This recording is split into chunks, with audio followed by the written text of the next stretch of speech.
Her true story from Georgia. My son said, "She needs me more than you," on Christmas, and left me for his sick mill. Then I saw their beach photos from Hawaii. One text, and she called me sobbing within the hour. "You're used to being alone anyway," she said with a smile that cut deeper than anything. "A worm should know to find its own leaf. Don't go looking in someone else's nest, or you'll get eaten." Christmas Eve was always mine. I had held on to it for years, through my husband's cancer, through job losses, family moves, births, deaths, broken bones, and burned turkeys. Somehow, no matter what the year threw at us, I had always managed to bring everyone back home, to my table, for this one night. Just one night. So when I walked into the dining room with the pumpkin pie still steaming in my hands, my heart swelled with something soft. I had baked it from scratch, the way my mother had taught me. I even used the same pan, chipped at the edge, but it held memory like no fancy one could.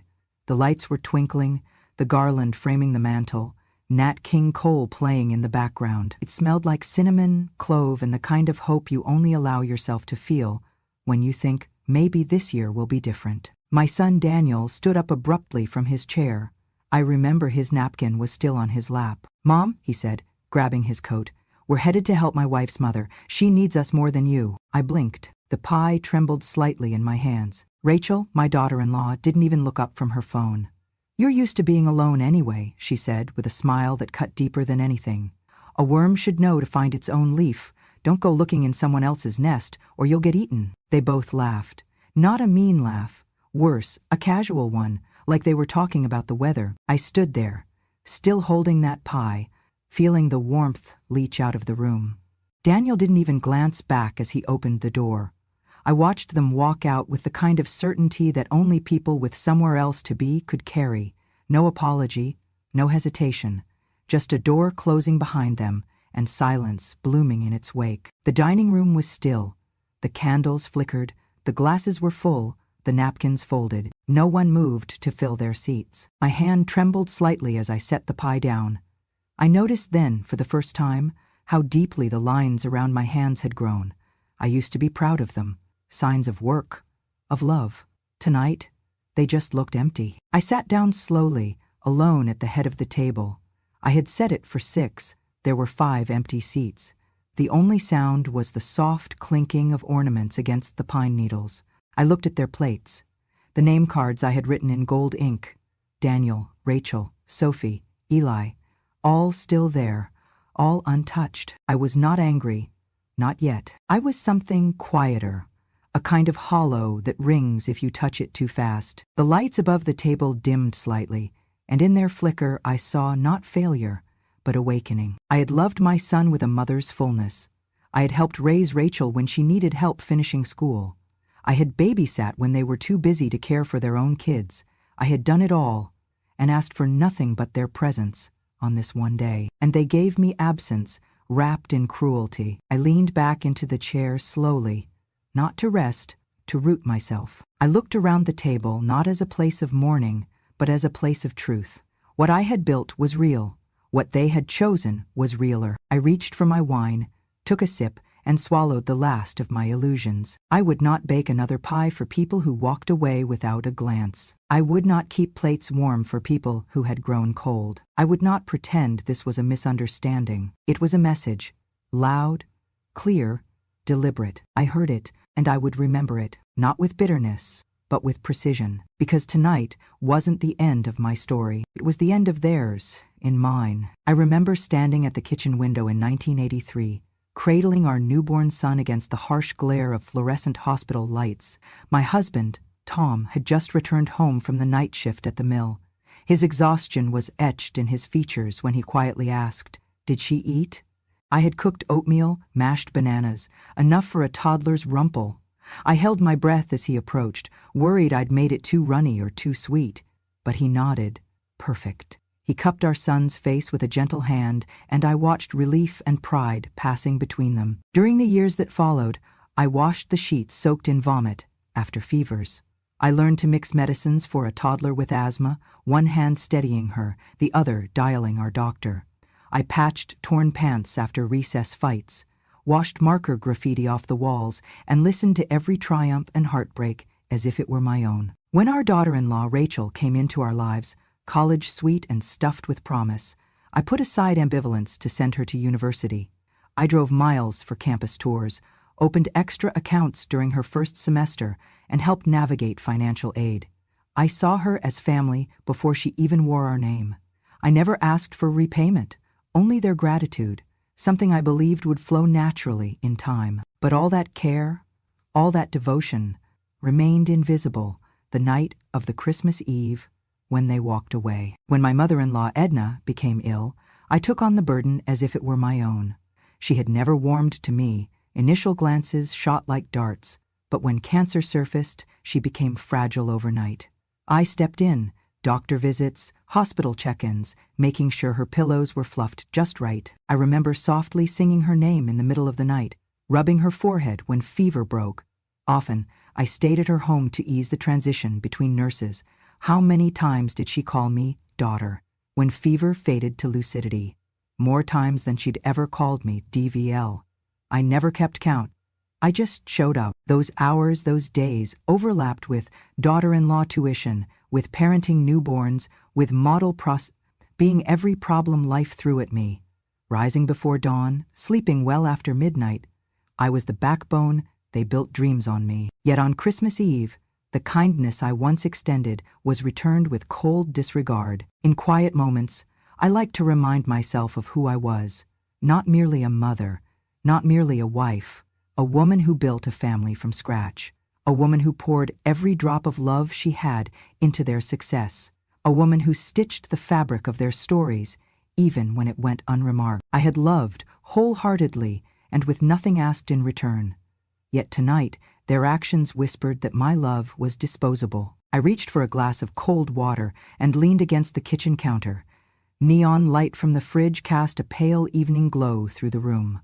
I closed my eyes, felt the chill steel of the counter beneath my palm, and took a long, steadying breath. In that moment, a gentle voice inside me said 2 words, "I deserve better." And late that night, I whispered a quiet affirmation to myself in the dim silence, "I am worth more than this." I did not know what would come next, but I felt, with unwavering certainty, that I would not return to being invisible.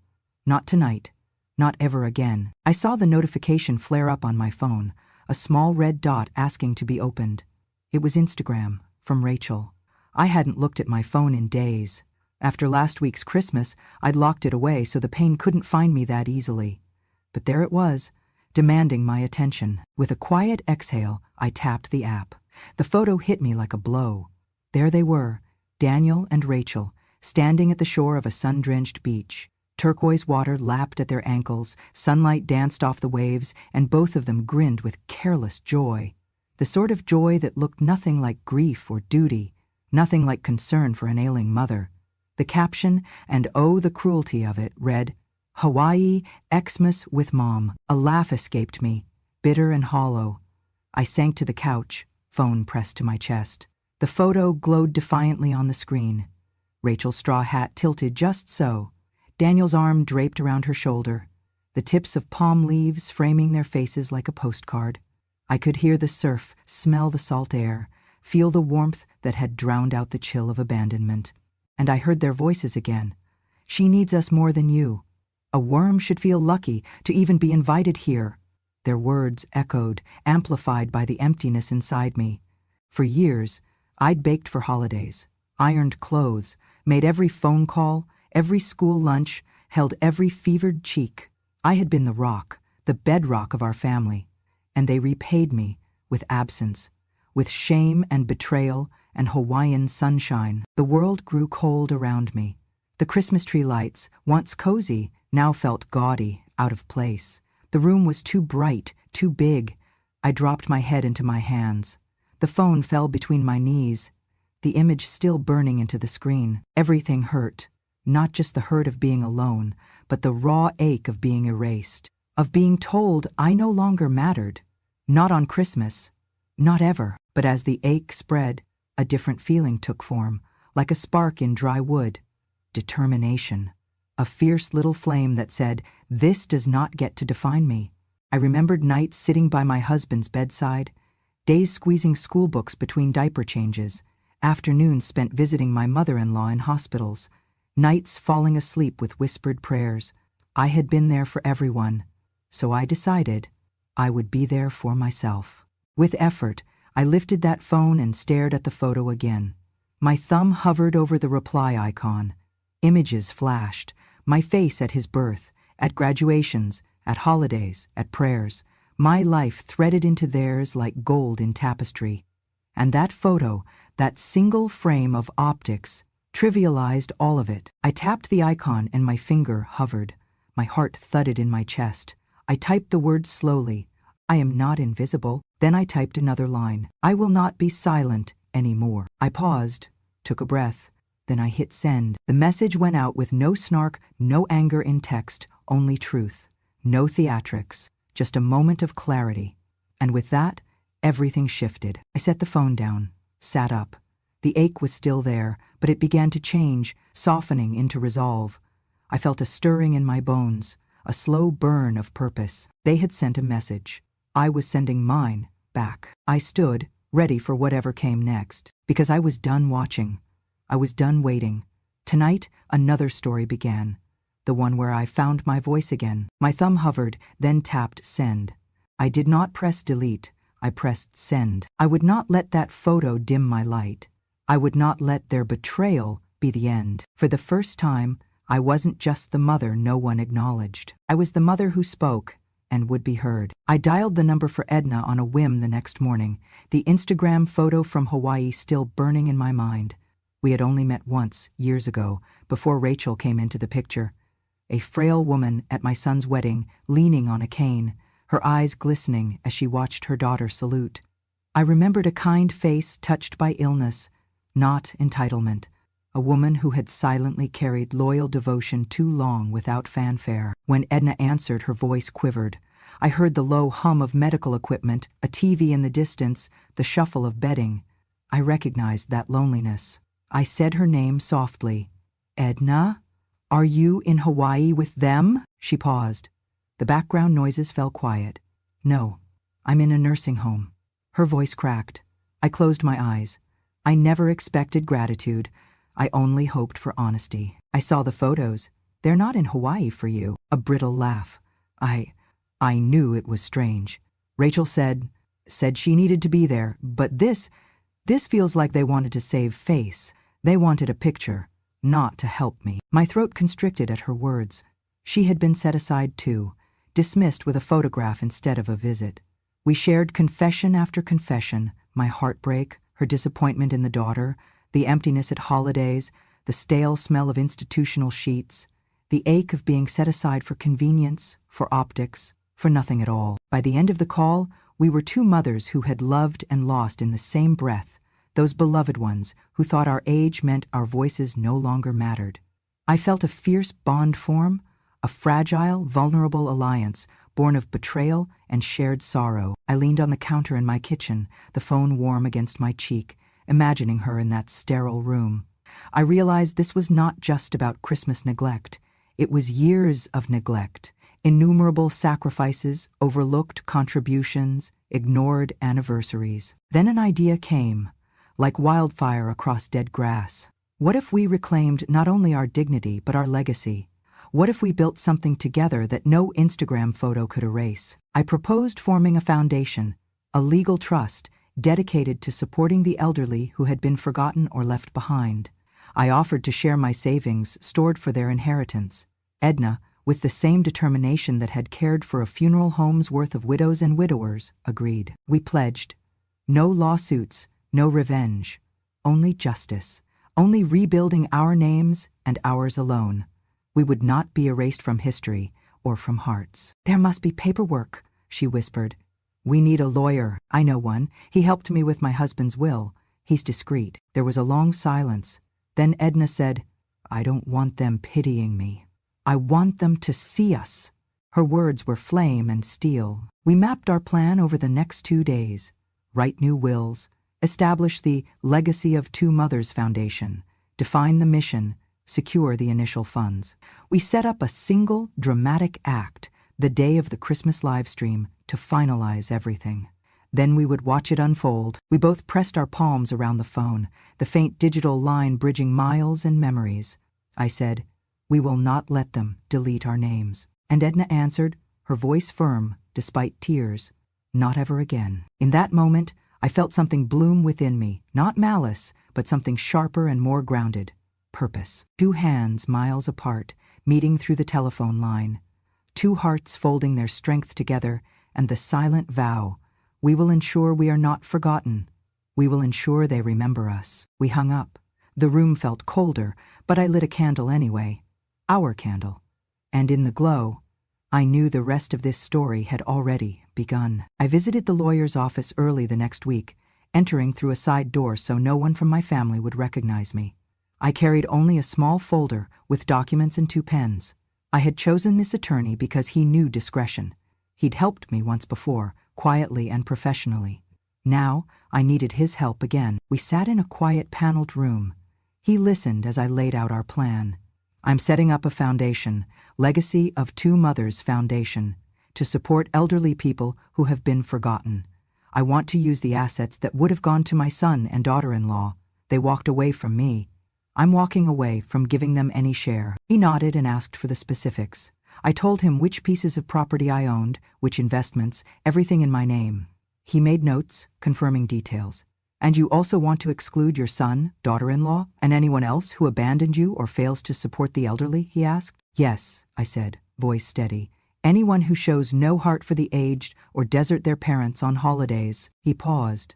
"That's a strong provision. Do you want to make that criteria precise or broad?" I straightened. "I want it clear. Anyone who fails to see their mother or father or mistreats them loses any claim." He nodded, typing on his laptop. "Understood." Then he guided me through the process, creating the foundation as a nonprofit, drafting the mission statement and board members list, which would include myself, Edna, and a trusted neighbor. He rehearsed each section of the will with me, naming legal trustees, outlining powers to manage the assets, a letter to the future executor, and the personal clause excluding family who betrayed their parents. Every phrase was deliberate. Finally came the key moment. We signed the 2-page legal declaration, a living will, trust creation, the lot. I held the pen in my hand, the weight of decision heavy but satisfying. I looked at the signature line. My name, clearly printed. I signed it, across years of quiet obedience and unremarked presence. Then Edna signed her portion over a tiny video call set up on a tablet. I watched her sign with trembling hands and then a firm and final press of her initials. We shared a long look through the screen, both overcome by a noble stillness. "Tomorrow," I said, "we go public." I left the office feeling lighter than I had in years. The decision was irreversible. The assets were no longer simply mine. They belonged to something larger, something meaningful. Walking out, I could almost hear my mother's voice, "Make your life count." She had raised 6 children on a schoolteacher's salary. I'd spent her life teaching values. Now I was putting those values into action. That night, I called Edna. She answered, voice thick with emotion. "Do you feel different?" I closed my eyes. "Freer," I said. "I gave our legacy back to us." She laughed softly. "They will know." "Yes," I agreed. "And so will we." I signed. I sealed. I reclaimed my story. I woke early on the day the Instagram post from Hawaii had gone live exactly 1 week ago. I dressed carefully in a navy sweater and pearls, simple and quiet, but not invisible. Across town, Edna did the same, slipping her phone into her blouse pocket. At 10 o'clock I.m. sharp, I clicked the link to the private Zoom room. Edna's face appeared in a small window, her expression solemn but determined. Next, our attorney appeared in a crisp suit, his desk neatly arranged, legal documents, pens, a small pair of scissors for the ribbon cutting, and a ceremonial pen engraved with the foundation name. The live stream began without fanfare. A banner slid across the top of the screen. BMI left us out, we left them off. The photo from Hawaii hovered in the background, subtle, haunting, undeniable. The lawyer cleared his throat, then spoke. "Good morning. On behalf of Miss Greenwood and Miss Edna Harper, we are here today to officially sign the legal documents establishing the Legacy of Two Mothers Foundation.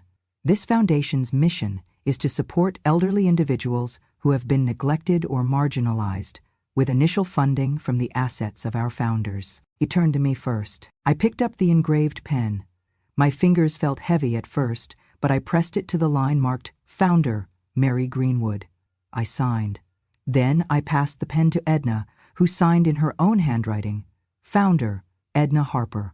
The lawyer then said, "We will now proceed with the ribbon-cutting ceremony." He handed me tiny ceremonial scissors and a blue ribbon. I snipped one end. Edna cut the other end on her screen. The lawyer launched a pre-prepared slideshow, documents dissolving from private accounts to legacy of Two Mothers Foundation. Then came the financial transfer. The lawyer turned the screen to display transaction confirmation numbers, showing the assets leaving residential property accounts and moving into the foundation's bank. I watched, heart pounding, and they transferred, clean, irreversible. Then the live stream opened to comments. I scrolled the feed as neighbors and friends joined. "Standing with you, Mary, such courage. Edna Harper. So happy to see justice. This is more beautiful than any Christmas present." The lawyer closed his laptop with soft ceremony. "Ladies, this is official. The foundation is legally active. Thank you for your trust." Edna and I exchanged smiles. I realized my eyes were wet with relief, not sorrow, but pride. We had turned heartbreak into action and abandonment into legacy. We said our last words. "Me. To every person who felt unseen, you matter. Edna. And you belong." The screen faded to our foundation logo, two interlocking mother figures embraced in a heart. In that quiet but powerful live stream, two women who had been cast aside stood shoulder to shoulder, reclaiming their stories. The chat overflowed with encouragement and awe. We didn't need applause, we needed acknowledgement. We had it. After the live stream, I closed my laptop and sat back. The house was silent. On the mantel, the Norwegian spruce flickered with reflected glory. Today, it would hold more meaning than any holiday lights before it. Today, they would see our truth, not a photograph in Hawaii, but a legacy built from love, sacrifice, and quiet power. And the world witnessed it with us. I heard the car doors shut in the driveway, long after dark, but the house was no longer empty. Its walls seemed to hum with anticipation. I waited in the living room, Edna's voice still echoing in my memory. "You will know we are seen." I had lit a single lamp and settled into the armchair. My pulse was steady, but I felt its presence, a quiet drumbeat of expectancy. They entered without ceremony. Daniel's coat thudded against the wooden hanger. Rachel slipped the key back into its bowl. Their children, Sophie and Eli, hovered at the threshold with nervous eyes. For a moment, no one moved, until Sophie's gaze found the new sign beside the fireplace. "Legacy of Two Mothers Foundation, elegant script on a gold plaque," she gasped. Eli peered over her shoulder.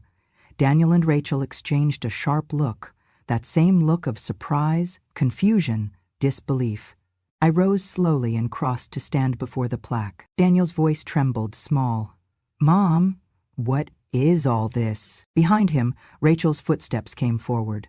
The silence between us was thick, full of questions waiting to be asked. He swallowed hard. "Mom, Rachel, I'm so sorry.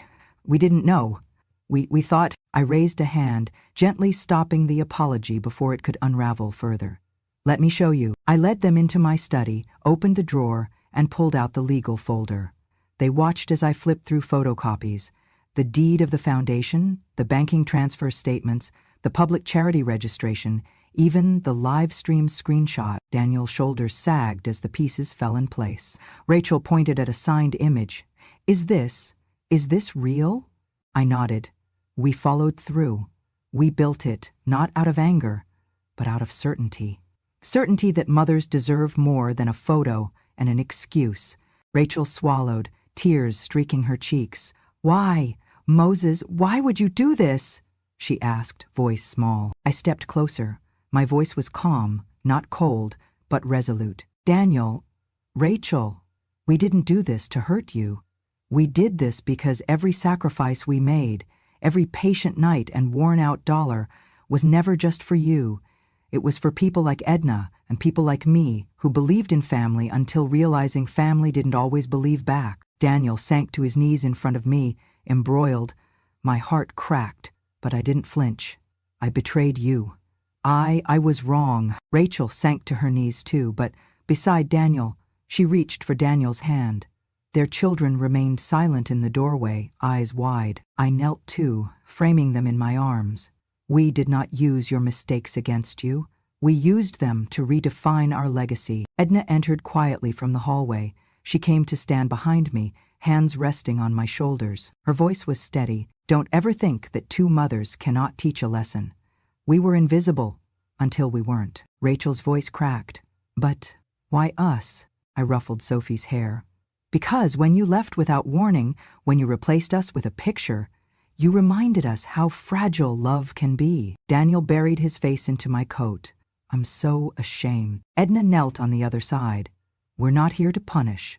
We're here to ensure no mother ever feels erased again. Rachel began to weep openly. Daniel echoed. Their remorse filled the room, warmed the corners that had grown cold. I stood and nodded to our foundation plaque. If you are willing to find us again, we are still here. They remained kneeling, eyes brimming. Outside, the clock ticked toward midnight. The house felt suddenly full, not of people, but of love rediscovered, lessons learned, hearts unbroken. And in that quiet reconciliation, I knew we had moved beyond betrayal. We had reclaimed something greater, our own truth, our own legacy, and the hope that even broken families can build something stronger together. Remember the morning the Legacy of Two Mothers Foundation trustee office finally flung its doors open to the community. A ribbon danced in the mild Georgia breeze, and the faces that gathered, lined with years of living and longing, were my true inauguration crowd. It felt like home, but grander, shaped by hope. Inside there were long tables stocked with warm casseroles, fresh oranges, and homemade tea. Volunteers welcomed guests with gentle smiles. Men and women from my neighborhood, some stooped, some alone, arrived with cautious curiosity. By the afternoon, I watched as they laughed over biscuits, shared memories, and tapped their toes to a volunteer's piano rendition of My Wild Irish Rose. Edna and I took turns at the front of the room, offering brief words on the mission: emotional care, health advocacy, community, and remembrance.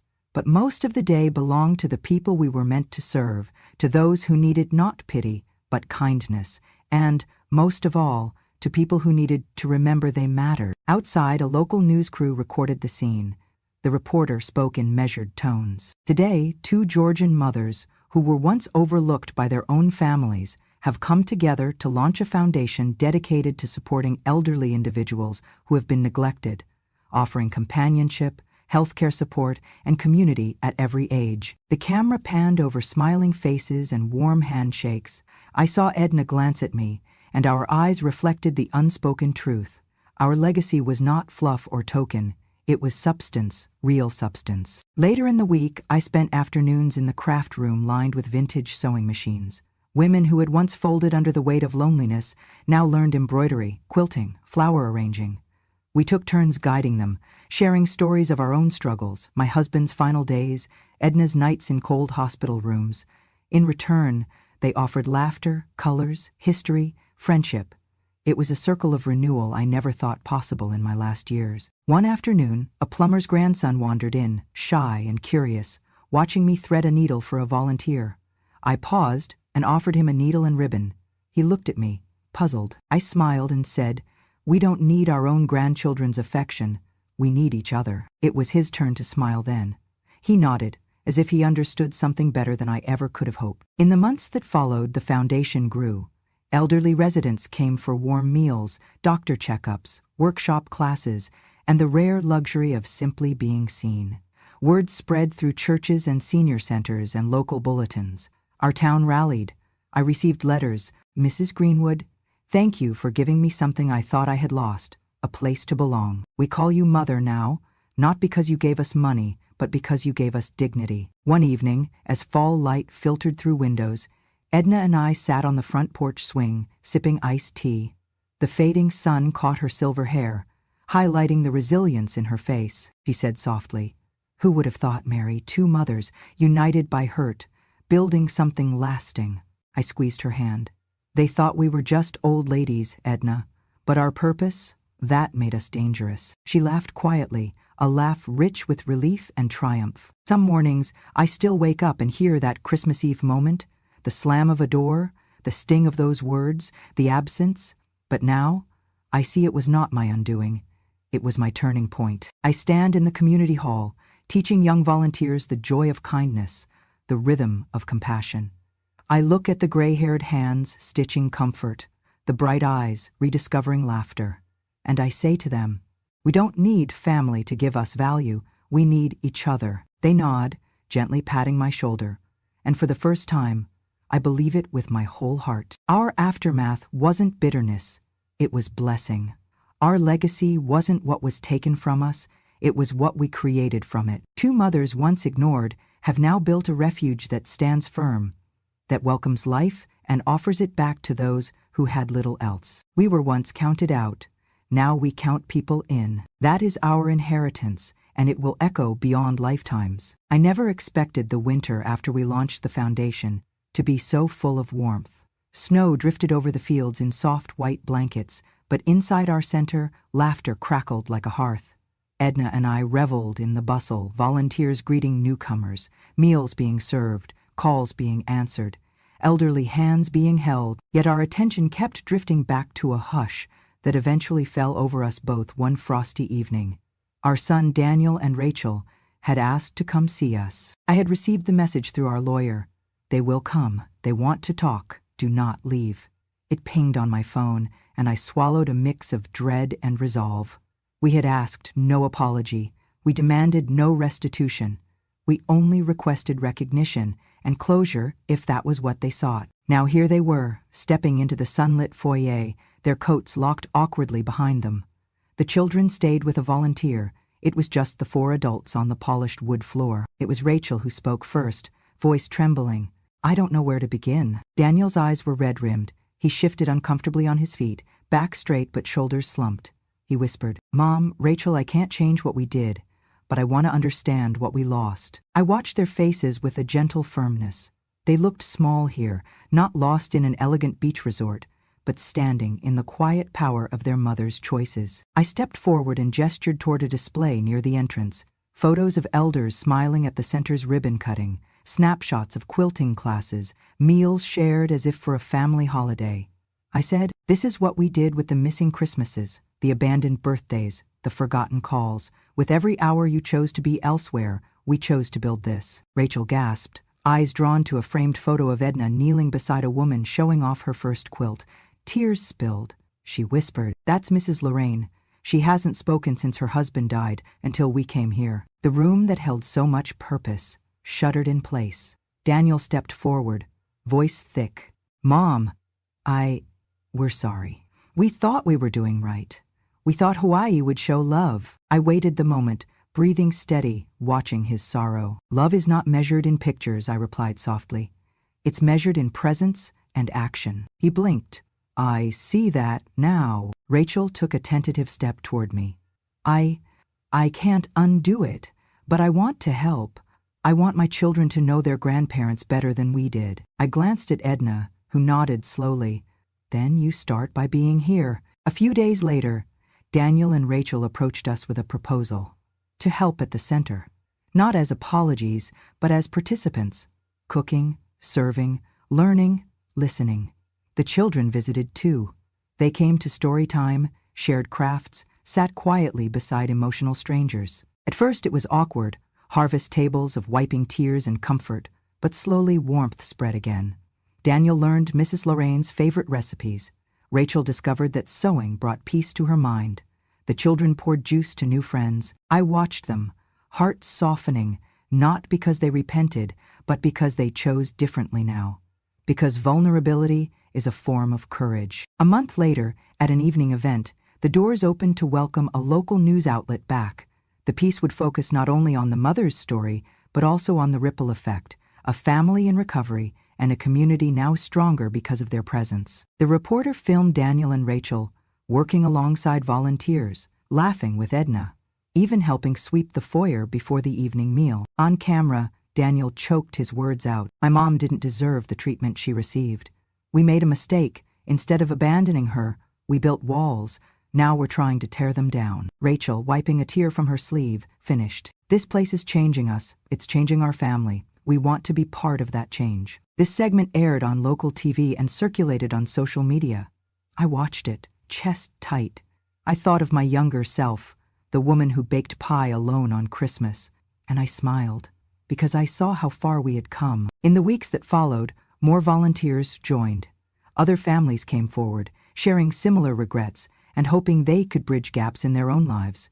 The center hummed with possibility. One afternoon, Edna and I sat on the front porch benches beside a window overlooking the Mississippi-tinted creek that bordered our land. She pointed to the children playing inside. "They're part of it now," she said softly. I nodded. "They're part of us." She placed her hand over mine. "And you know what, Mary?" I waited. "Be my will not forget. Not now." 3 months after their return, on a mild spring afternoon, Daniel and Rachel approached me with a small gift packet. Inside was a keychain and a handwritten letter. I unfolded the note. "Mom, we don't know if you'll ever forgive us, but we hope you accept this, our own contribution to Legacy of Two Mothers. We want to give back in your name." In that moment I realized they had moved from beneficiaries to believers. They had recognized my value, not as blood on paper, but as love in action. My eyes stung, my voice caught. I slipped the letter into my pocket, nodded at Daniel and Rachel, and then said, "Your place at this table was never lost. You only needed to find it again." They nodded, tears streaming, children leaning in. That summer, the foundation hosted an evening concert fundraiser on the creekside lawn. String lights shone over cross-legged elders and children. I stood beside Edna near the front, watching the families mingle. Daniel guided a nervous volunteer through the music lineup. Rachel helped pass out snacks. Sophie and Eli danced with other kids. The band started, a classic Southern folk song that carried the scent of childhood Sunday afternoons and open porches. I sighed. My life had taken me far from expectations, through heartbreak, through social exile, toward a different kind of purpose. Could anything right the past? Perhaps not completely, but the present, our living present, could be a canvas of choice. I nudged Edna. "Look at them." She took a slow breath. "We taught them better. Beyond suppositions and social pictures, we joined hands and together hummed along to the tune, knowing that this night and nights like it was a living testament. Nothing is too small to restore a bond. We had proven that a photo can lie, but a life of service speaks truths across hearts and generations." Sitting in my garden years later, I'm often asked what legacy means. I think of that ribbon cutting, that live broadcast, that broken Thanksgiving table. I think of the heartbreak we transformed into service, and I smile. I tell them, legacy is not what they took from you, but what you did with what they left behind. The center still stands, the wreath lights still flicker, the laughter still fills the halls. Every family who comes through is greeted by volunteers who learned here and want to give back. 2 women, once dismissed, have become the heart of something far bigger than themselves. Daniel and Rachel raised their children there. They teach lessons I never had to teach them. The quiet work of showing up, the healing that comes when you're truly present. We closed the loop. In the end, the strongest gift was not money or property. It was a living, breathing family that chose to rebuild rather than walk away. It was a community that saw 2 mothers and saw power in their love. It was a promise to every elder, you are not invisible. So no, we did not just get over their Hawaii trip, we transformed it by using the hurt as starting fuel. When I reflect on my journey, I realize we wrote a story stronger than any betrayal. We created sanctuary out of absence, dignity out of abandonment, meaning out of emptiness. And it was our greatest gift. They thought we were just old ladies. So we became their greatest lesson. They abandoned us on Christmas, but found their way back to love. They sent us cold photos, but we returned warmth for the world to see. Thank you for witnessing our story. If you believe that no one should feel invisible because of age or abandonment, please subscribe to Grandma True Stories. Join our journey where real grandmas share real strength, and every voice counts.